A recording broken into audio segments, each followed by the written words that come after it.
The gates of Corcoran close. The sound of metal echoes like a sentence being handed down. This place is not just a prison.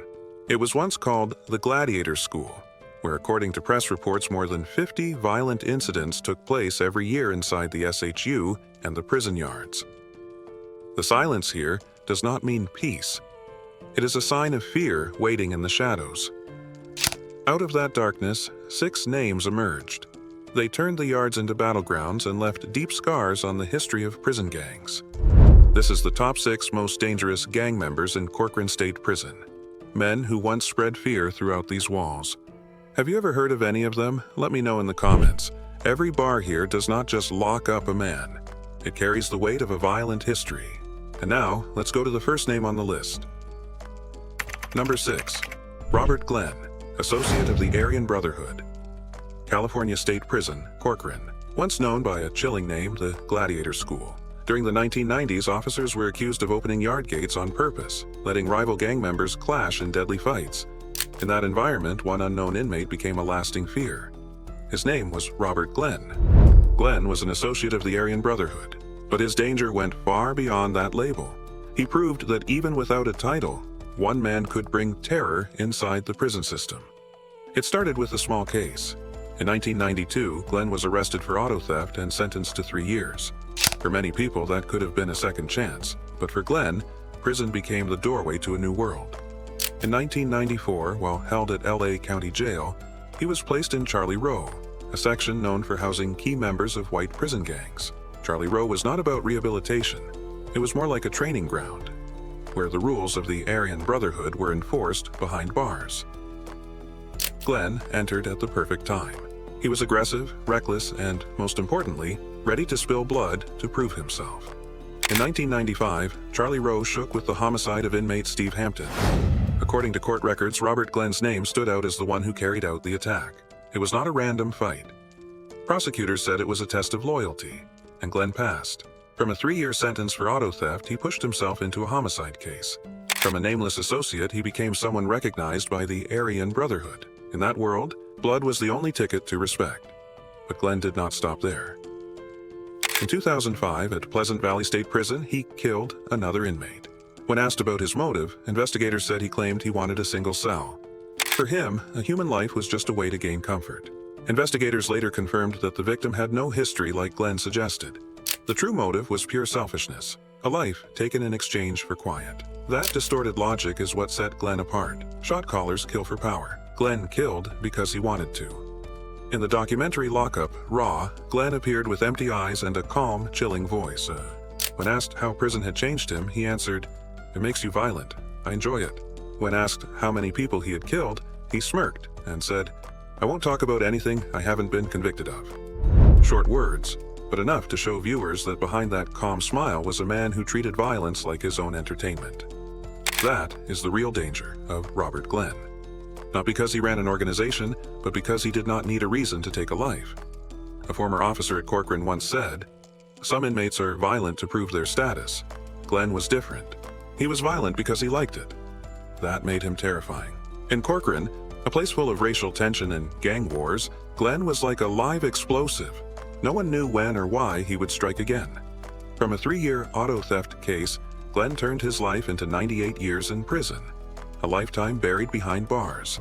But within that punishment, he found a stage for his distorted impulses. To him, Corcoran was not a prison. It was a place to continue feeding on fear, sometimes with just a stare, a casual word, or a sudden move in the dark. For the system, Glenn is a bitter reminder. Not only gang leaders are dangerous, sometimes an associate, the ones who stand outside the chain of command, can be the most unpredictable threat. Today, Robert Glenn still sits in the shadows of Corcoran, serving his sentence for the rest of his life. For officers, he is a permanent red alert. For other inmates, he is proof that the most dangerous man is not always the shot caller. Sometimes, it is the quiet one sitting in the cell next to you, smiling when he talks about violence. And in a place like Corcoran, that is what truly makes him frightening. Number 5. Christian Knighten, Mexican Mafia. Los Angeles, in the late 1990s, streets covered in graffiti, the sound of police sirens, and invisible lines drawn between the Sereno gangs. Christian Knighten grew up in that world. As a teenager, he heard of the Mexican Mafia, known as La M. described as a hidden government inside the prison system. For most young men, it was something to fear, but for Knighten, it was a dream. He wanted one day to be part of it, and he chose the most dangerous way to prove himself, by taking a life inside jail. In 1998, Knighten was held at Men's Central Jail in Los Angeles for a street case.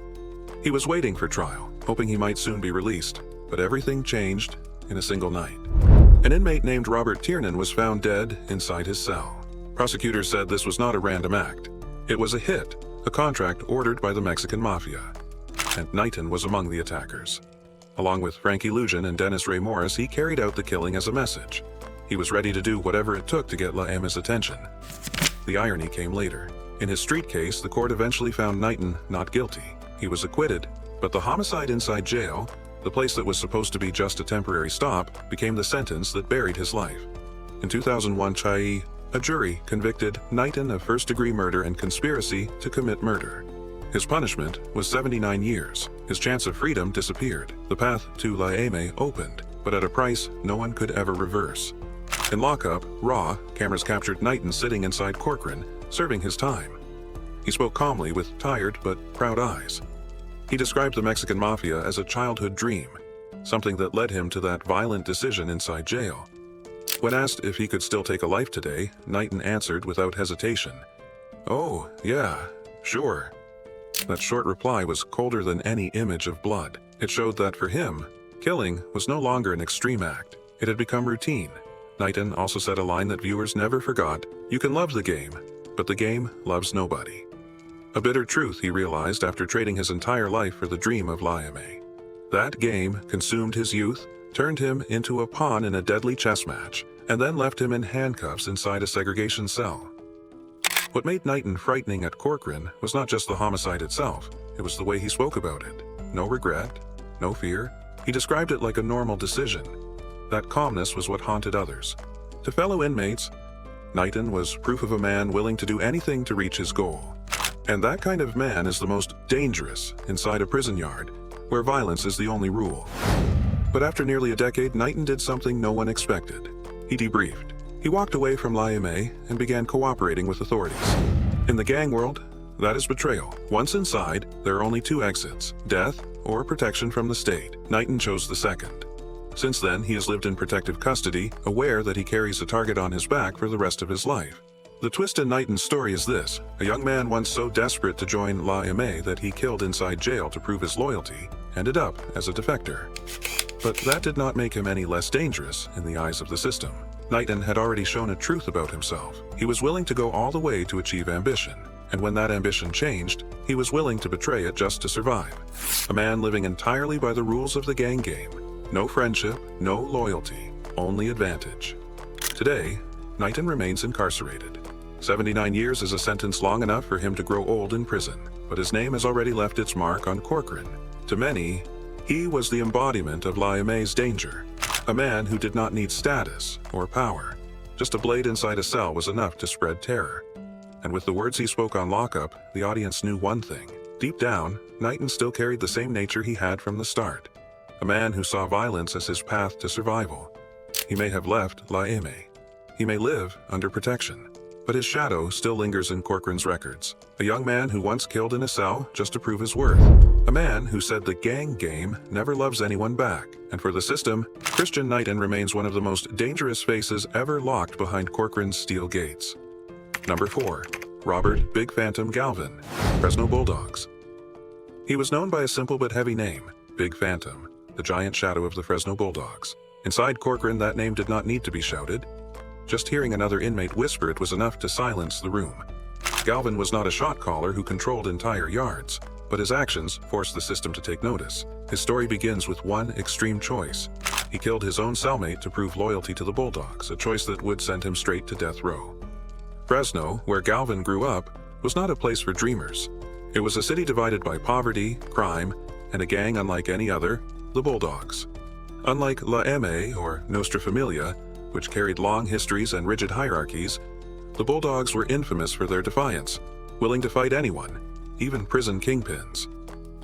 Galvin was drawn in early. He was not remembered for intelligence, but for recklessness and his readiness to strike when others hesitated.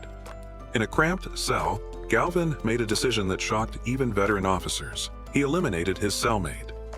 Not out of personal hatred, not over a dispute, but simply to send a message. He was worthy of fear, and he belonged among the most dangerous.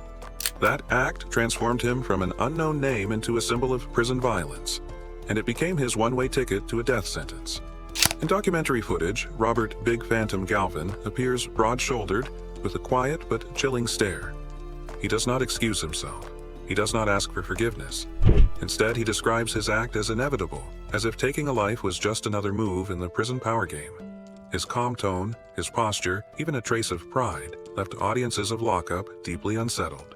The Bulldogs were already known as the most chaotic and unmanageable gang in California's prisons.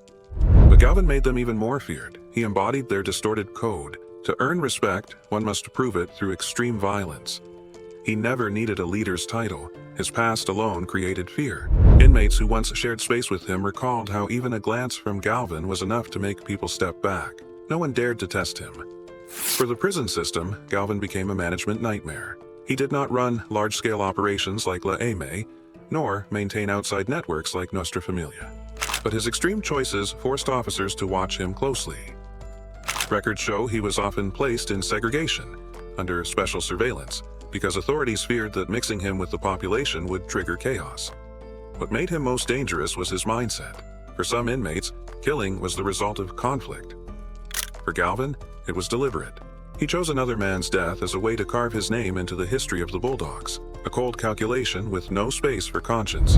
In interviews, he spoke of the Bulldogs with a tone that sounded like a vow: defy everyone, submit to no one. A strange kind of pride that made the Bulldogs stand apart, but also earned them a reputation as the hardest gang to control. Galvin was the embodiment of that spirit, reckless, defiant, and extreme, until he pushed himself into a dead-end path. Inside Corcoran, Big Phantom is still whispered about. He does not need a wide network. He does not need a shot caller's chair. His presence alone demands caution. A former officer once said, "Some inmates just want to survive prison." But Galvin was different. He wanted prison to remember him, even at the highest cost. Today, Robert Big Phantom Galvin remains under a death sentence. His presence in segregation is a reminder of a flawed philosophy. Violence may bring recognition for a moment, but it ends only in isolation. In a small, cold cell, under the flicker of fluorescent light on gray walls, Galvin lives in endless silence. He once wanted Corcoran to remember his name, and now it does. Not through power, but through his loneliness. The story of Galvin is a bitter lesson. When you choose the path of extremes, the ending is never victory. It is only a shadow, trapped behind steel bars. And that is why Robert Big Phantom Galvin is remembered as one of the most dangerous men ever to walk through Corcoran's gates. Not because of power, but because his despair turned into violence. Number 3. Rene Boxer Enriquez, Mexican Mafia. Rene Boxer Enriquez is not a stranger to those who have studied the Mexican Mafia. He was once among the most feared leaders of La Eme, a criminal organization so powerful that it was often called the underground government of California's prisons. But his story does not end there. Behind the violent attacks and the influence he held during the 1980s lies a rare paradox. A man who once spread fear became a government witness, and yet, freedom was denied him again and again. Enriquez grew up in Los Angeles during a time when street violence consumed poor neighborhoods. Early on, he chose the gang path. With his ruthless nature, he quickly drew the attention of La Eme. Joining the Mexican Mafia was never easy. Acceptance required brutal proof. In 1989, Enriquez delivered. According to court records, one victim was killed directly by his hand, and another was eliminated under his order. These 2 homicides elevated him into the ranks of leadership. They made him one of the most influential shot callers in La Eme.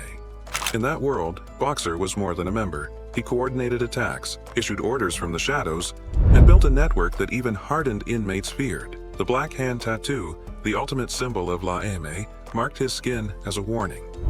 He once described it himself: "The most prominent tattoo I have is the black hand." For La Eme, it was more than ink. It was a sign of power, loyalty, and a reach that extended far beyond prison walls. But by the early 2000s, Enriquez chose an unexpected path. After years of violence and control, he surrendered and began to debrief. From a top figure in La Eme, he became a valuable source for law enforcement. In police trainings and security conferences, Boxer appeared as a special lecturer. He described in detail how La M controlled inmates, how orders traveled through nothing more than a handwritten note. His testimony gave authorities a clearer view of an organization few had ever dared to confront. Yet turning against La M did not make him free. Enriquez remained incarcerated, still serving time for the 2 murders from 1989. And his search for forgiveness faced roadblocks. Parole boards considered release multiple times, but governors of California consistently blocked it. Jerry Brown denied parole in 2015 and 2017. Gavin Newsom did the same in 2019. Their reasoning was the same. No matter how much Enriquez cooperated, the risk to the public was still too high. During hearings, Enriquez admitted his guilt. He once said, "I'm convicted of double Mexican Mafia murder. Basically, my whole adult life has been in continuous incarceration." A cold admission with a trace of bitterness. He stressed that people can change, that a man should not be defined forever by his worst actions. But to the system, Boxer was still a former shot caller of La M, once responsible for terror inside the prison system. Then, in July of 2022, after more than 3 decades behind bars, the parole board finally granted Enriquez release. The media called it a shock. Some believed he had truly changed, that his lectures to law enforcement proved a sincere effort to redeem himself. Others opposed it, insisting that someone who once led an empire like La M should never walk free. And that is the paradox of Rene Boxer Enriquez, a man who rose to the top of a criminal world, then turned against the very organization that raised him. A man who once spread fear, later became a living lesson for the system. But the greatest lesson is not just about him.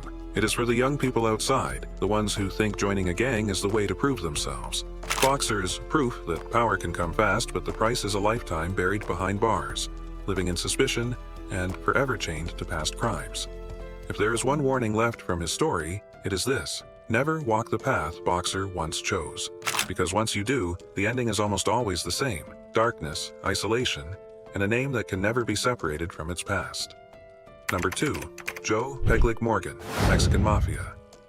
In the history of the Mexican Mafia, the name Joe Pegleg Morgan is remembered as a symbol of power. He was not the official founder, yet he became the strategic architect, one of the men who built the foundation of La M and shaped the way it operated for the next half-century. The remarkable part is that Morgan was not even of Mexican descent, but with a cold mind and ruthless calculation, he broke unwritten rules and climbed to the very top of power. And in the end, he collapsed inside the infirmary of Corcoran Prison, closing a dark chapter in California's criminal history. Joe Morgan was born in 1929. He grew up in Los Angeles during a time when poverty and violence swallowed the neighborhoods of the poor. His youth left little room for dreams. At 17, he was convicted in a homicide case and sent to San Quentin. Inside those walls, where survival depended on homemade blades and relentless fights, Morgan hardened himself. It was the soil that shaped him into someone new, cold, calculating, and ready to enter La M's circle of power. When the Mexican Mafia formed in the late 1950s, Morgan did not have Mexican blood like the original members. But that did not stop him. Instead of relying on heritage, he relied on intelligence and strategy. Inside La M, he became known as the smart old man, the one who could turn street kids into a money-making machine and transform fear into authority. One investigator once remarked, "Joe Morgan was smart enough to become the CEO of a corporation, but instead he chose to be the brain of La M." Morgan played a central role in building the tax system imposed on the Sereno gangs in Los Angeles.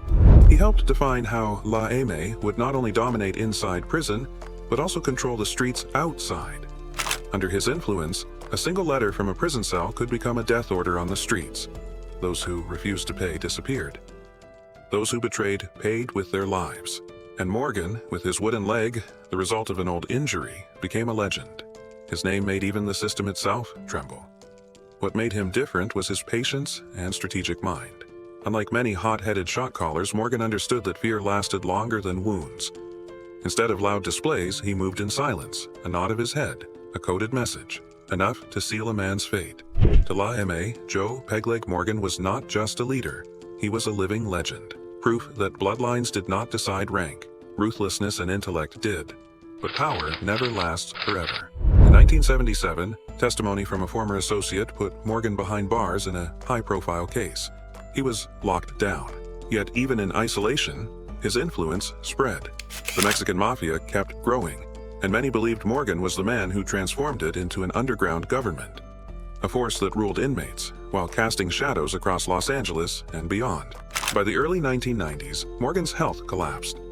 In October 1993, he was transferred from Pelican Bay to the medical ward at Corcoran. Doctors diagnosed him with inoperable liver cancer. 11 days later, on November 8th, Joe Pegleg Morgan died at the age of 64. It was a quiet death, but it marked the end of an era. Corcoran, a prison that had witnessed endless violence, became the place where a symbol of hidden power finally fell. His death left a vacuum. Without a leader strong enough to balance the scales, La Aime descended into violent struggles for control. More chaotic, more bloodthirsty. It proved one truth: even those thought to be untouchable inside prison could not escape time or the destruction of the life they chose. Joe Pegleg Morgan once broke every rule to climb to the top. He turned his lack of heritage into strategic strength. But in the end, he was just a man lying in a prison infirmary, consumed by the empire he helped build. And that is the message for the young who think gang power brings respect. Morgan once had everything: power, fear, a name whispered across California's prisons. But the price was a lifetime behind bars, and a lonely death in a cold medical ward with no glory, only silence. The story of Joe Pegleg Morgan is a bitter warning. Gangs may promise respect, but in the end, they bring only isolation and the same inevitable ending. Power built on violence always fades. What remains is just a name tied forever to darkness, a legacy remembered only as a caution for the next generation. Number 1. Danny Roman, Mexican Mafia. Danny Roman, known as Popeye, was once one of the most powerful shot callers in the Mexican Mafia. From behind bars, he controlled South Los Angeles. His commands traveled through small notes, coded words, and loyal messengers who acted as his pieces on a chessboard. Authorities called it the Roman Empire, a network that ran smoothly even while Roman sat in solitary confinement. But like every empire, his power would collapse, and the irony was this: it did not end on the streets. It ended inside Corcoran Prison, where Roman fell under the hands of fellow inmates. Roman entered prison in 1985 with a life sentence without parole, convicted of first-degree murder. For most men, that would have been the end. But for him, it was only the beginning.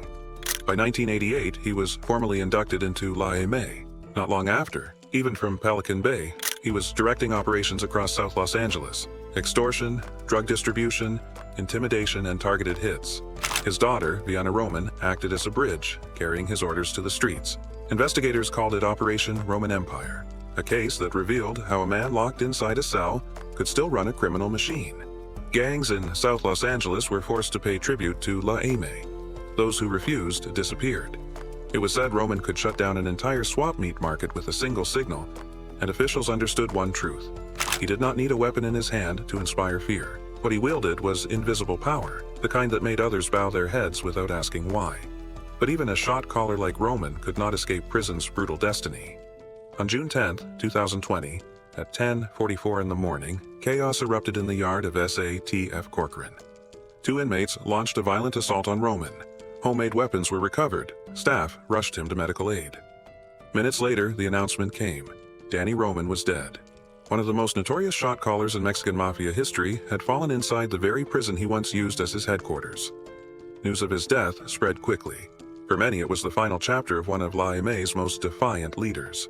For officials, it was proof that no one, not even the highest-ranking shot caller, was untouchable.